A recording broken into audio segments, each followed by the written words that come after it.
ऐसा कोई सेक्टर ही नहीं है जहाँ इतने रिवॉर्ड्स हैं। 2010 से और अब 2026 में हम बैठे हैं, तो अपनी आंखों से आपके सामने क्या क्या आपने चेंजेस आपने देखे रियल एस्टेट से। Hello, this is Sushil Kumar. Welcome to Urbanistar.in present the Real Estate Mentors. और आज हमारे शो के जो मेहमान हैं उन्होंने अपनी रियल एस्टेट जर्नी जो है 2010 में शुरू की। 16 साल के रिच एंड प्रोफेशनल एक्सपीरियंस के साथ वे आज इंडस्ट्री में अपनी एक अलग पहचान बना चुके हैं। जब वे इस एक्सपीरियंस के साथ बोलते हैं तो लोग उन्हें सुनते हैं, समझते हैं और उनके शब्दों को तोलते हैं, लेकिन वे उन शब्दों का मोल नहीं निकाल पाते क्योंकि उनके द्वारा बायर्स और इन्वेस्टर को दी गई एडवाइस और बोले गए शब्द अनमोल होते हैं। तो ऐसे ही अनमोल शब्दों के साथ वे आज हमारे शो में हमारे दर्शकों का मार्गदर्शन करने के लिए आ रहे हैं। तो बिना समय गवाए आइए हम आमंत्रित करते हैं the real estate mentor one and only mister Anshuman Sharma को। Welcome sir, welcome to our show sir. Thank you sir, thank you. Thanks for coming sir. I am so privileged to be here. Thank you. Please, sir. Thank you. Anshuman ji, my first question is belong to you only. Why you choose real estate sector over a good corporate career, professional career like a company G, Aviva, Max? देखिए, जो आपका पहला प्रश्न है उसमें मैं बताना चाहूँगा कि रियल एस्टेट से ज़्यादा रिवॉर्डिंग जो सेक्टर है जी, अगर आप देखेंगे प्राइमा फेसी, तो ऐसा कोई सेक्टर ही नहीं है जहाँ इतने रिवॉर्ड्स हैं। सो रिवॉर्डिंग इन द सेंस कि एक कल्चर है और एक जो वेल्थ क्रिएशन का जो आपको एक ऑप्शन मिलता है या जो एक मौका मिलता है जी, वो किसी भी और सेक्टर में मुझे लगता है कि नहीं मिलता है उस तरीके से। So and specially people like us who are very grounded and you know come from a very humble background. So मुझे लगता है कि हम लोगों को रियल एस्टेट ही ज़्यादा समझ में आता है। Although I have been always, you know, I've worked with companies like GE, as you have rightly said, Aviva, Max. So I was there in the quality. So okay, back end in the sense. Back and में थे आप। तो वहाँ वो सब चीज़ें करने के बाद में, बट एक जो चीज़ मुझे हमेशा परेशान कर देती थी with in 3-4 years span of time, क्या था? वो ये था कि वहाँ इंटरेक्शन जब आप बैक एंड पे होते तो आपका लोगों से इंटरेक्शन बहुत कम इंटरेक्शन नहीं हो पाता था, and specially people like us who are you know extrovert, और आप कह सकते हैं कि थोड़ा सा रोबोटिक एक्साइटेड है, टाइप हो जाता है कि तो रोबोटिक। वो मोनोटोनस एक जॉब हो जाती है आपकी। आप डेस्क पे बैठे हैं, काम कर रहे हैं। On the contrary when you get into real estate, आप सुबह से शाम तक 10 लोगों से मिलते हैं और एक डेली कुछ ना कुछ एक्साइटिंग और न्यू हमेशा देखने को मिलता है। और मुझे ऐसा लगता है लाइफ में सीखने के लिए और समझने के लिए जो सबसे अच्छा एक मेथड है वो ये है कि आप जितने ज़्यादा लोगों से मिलते हो, बात करते हो, उनके एक्सपीरियंसेस सुनते हो, समझते हो, तो वो कई किताबों से ज़्यादा मुझे लगता है वो आपको ज़्यादा समझा सकते हैं। अंशुमन जी, 2010 में आपने रियल एस्टेट सेक्टर को ज्वाइन किया, तो 2010 से और अब 2026 में हम बैठे हैं, तो अपनी आंखों से आपके सामने क्या क्या आपने चेंजेस आपने देखे रियल एस्टेट सेक्टर में? देखिए, जो अर्बनाइजेशन है जिसे कहते हैं हम लोग, स्पेशली इन मल्टी स्टोरी जो हमारी डेवलपमेंट हुई है जी, पिछले 10-15 सालों में स्पेशली, क्योंकि उससे पहले अगर आप देखेंगे 2000 सिंस 2000, 2005 और 10 तक भी वो इंडिपेंडेंट हाउसेस का या छोटे फ्लोर्स का कल्चर ज़्यादा बिल्कुल था रादर देन मल्टी स्टोरीज। जी। एंड ग्रेजुअली उसके बाद 2007-8 से मल्टी स्टोरीज का चलन फिर बढ़ना शुरू हो गया और काफ़ी प्रोजेक्ट इस तरीके आने इन लगे। फ्लोर्स एंड देन फिर अभी हाई राइज हो गए हैं अपार्टमेंट्स। हाई राइजेस में लोगों ने प्रेफर करना शुरू कर दिया because of the common facilities and lifestyle and other things, और उसकी कॉस्टिंग भी कहीं ना कहीं थोड़ा सा इंडिपेंडेंट हाउसेस से थोड़ी सी कम थी, या एक फ्लेक्सिबिलिटी थी बिकॉज आपने पूरा पैसा इकट्ठा नहीं देना, and gradually you can pay and you can have your own house.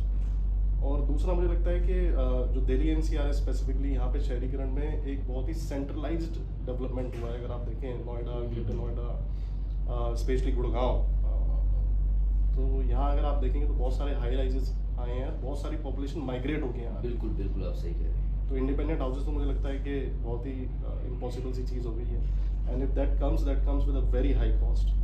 सो या तो उसके लिए आपके पास बहुत डीप पॉकेट्स होनी चाहिए, otherwise then you have to have a multi storey house जिसमें एक कम्युनिटी का पार्ट बनते हैं। तो हाई राइज जो हमारे अपार्टमेंट्स है, तो उससे मतलब बायर का सर्कल बढ़ा है। एग्जैक्टली अगर आप देखो तो कम्युनिटी लिविंग स्पेसिफिकली अगर आप देखेंगे पिछले 15 सालों में जो है वो बहुत ज़्यादा बढ़ी है। जी, क्यों? क्योंकि न्यूक्लियर फैमिलीज़ हैं मैक्सिमम, और उस तरीके से इंडिपेंडेंट हाउसेस की आप टेक केयर नहीं कर सकते हैं।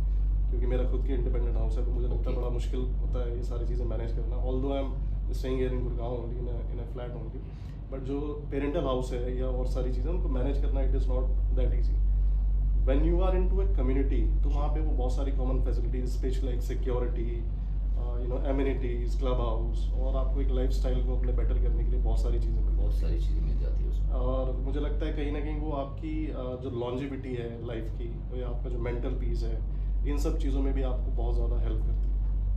अर्जुन जी, क्लाइंट की इससे आप जो आप बता रहे हो तो मुझे ऐसा लगता है कि अभी ये 16-17 सालों में क्लाइंट की थॉट में भी कुछ चेंजेस आए हैं, थॉट बिल्कुल, प्रोसेस उसका बिल्कुल। चेंज हुआ है, बिल्कुल। लिविंग स्टाइल को लेके। बिल्कुल। क्योंकि आज देखिए ना कि बच्चे हैं या पेरेंट्स हैं या जी। उनके पेरेंट्स हैं, तो उन सभी के लिए कहीं ना कुछ एक्टिविटी आपको हमेशा चाहिए होती है, सो दैट आपके बच्चे इंगेज रहें और उनका एक ओवरऑल डेवलपमेंट जो है वो अच्छे तरीके से हो। सो वो सारी चीज़ें आपको एक ग्रुप हाउसिंग के अंदर में अच्छे सब तरीके कुछ से एक मिल दायरे जाती के है। अंदर ही हो दायरे तो में बेटर रहता है। विद नेट एंड सिक्योरिटी, वो सारी चीज़ें आपको पता है कि आपका बच्चा नीचे ये है, there is a compound of 10 एकड़, 15 एकड़, 20 एकड़, तो उसी के अंदर रहना, उसी के अंदर उसने खेलना है, और वो सारी चीज़ें उसको वहाँ मिल जाती है। एक क्वेश्चन और मेरे जहन में है कि in India why people are so emotionally attached to real estate. वो मेरे सोचा कि आज एक्सपर्ट मेरे सामने बैठे हैं तो मैं आपसे पूछ लूँ।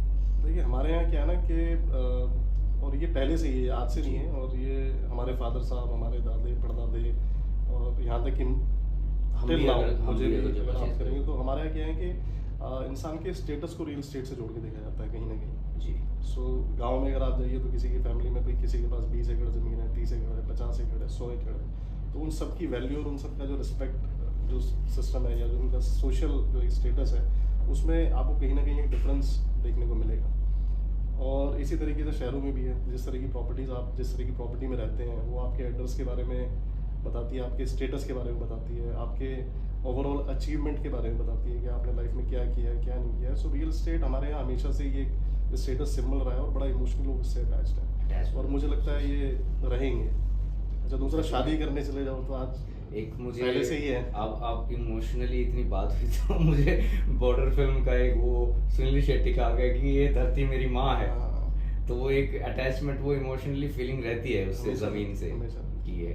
तो एक वो इसलिए बोला जाता है कि यार मेरा ऑन हाउस, मेरा खुद का एक ऑन एक हाउस घर। होना चाहिए, तो वो एक फीलिंग अटैचमेंट होती है। वो मुझे लगता है हमेशा रहेगा। और वो गृह प्रवेश की फीलिंग भी अपने ऑन हाउस में ही आती है, रेंटेड में नहीं आती। दूसरा अगर आप देखिए ना, धरती पे सभी तरह की चीज़ें आप बना सकते हो अलग से, पर धरती पे रह के धरती को आप नहीं बना सकते। सो बिल्कुल, जितनी है वो उतनी रहती है। बहुत बड़ी बात सर, ये देखो ये कितना, ये तो आपने एक कहते हैं ना कि बहुत ही उम्दी चीज एक बोल दी कि भाई कुछ भी बना लो लेकिन धरती से दूसरी धरती नहीं बना सकते। आप कैसे बनाओगे? जमीन तो उतनी रहेगी। उतनी रहेगी। और इसलिए इसकी वैल्यू अगर आप देखोगे तो बढ़ती जाएगी। और इसीलिए जो कहते हैं ना कि बुद्धिजीव है, उन्होंने सोचा कि भाई अब जमीन तो बढ़ नहीं सकती लेकिन हम उठा तो सकते हैं उसको, हाई राइज को तो लेके आ सकते हैं हम। Exactly. बहुत अच्छा। 16 साल से आप सेल्स में हैं, आप रियल एस्टेट में, तो सर सेल्स का एक्चुअल मीनिंग क्या होता है?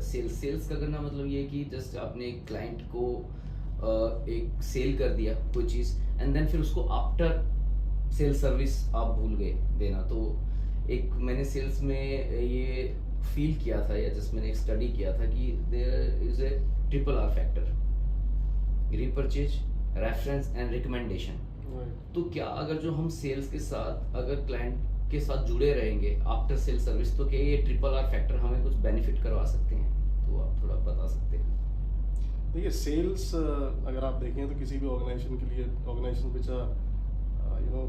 सेल्स ड्रिवन, जी। देयर आर सर्टेन ऑर्गेनाइजेशन जहाँ पे सेल्स ड्रिवन नहीं होती है, हम्म। कोई R&D है या कुछ है, तो वहाँ पे सेल्स की ज़रूरत नहीं है। But specially in real estate अगर आप देखें तो हम यहाँ कॉन्सेप्ट सेलिंग करते हैं।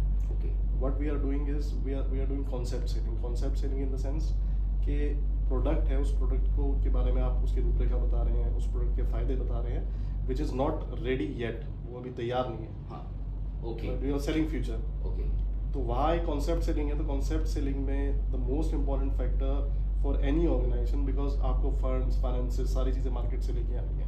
तो मुझे लगता है कहीं ना कहीं सेल्स जो है वो बड़ा इंपॉर्टेंट रोल प्ले करती है, और वो किसी भी ऑर्गेनाइजेशन के लिए एक बैकबोन का काम करती है। For any organisation who is doing good sales, good numbers, achieving good targets, तो कहीं ना कहीं एग्जीक्यूशन ऑफ द प्रोडक्ट और डिलीवरीज ये बहुत स्मूथ हो जाती है।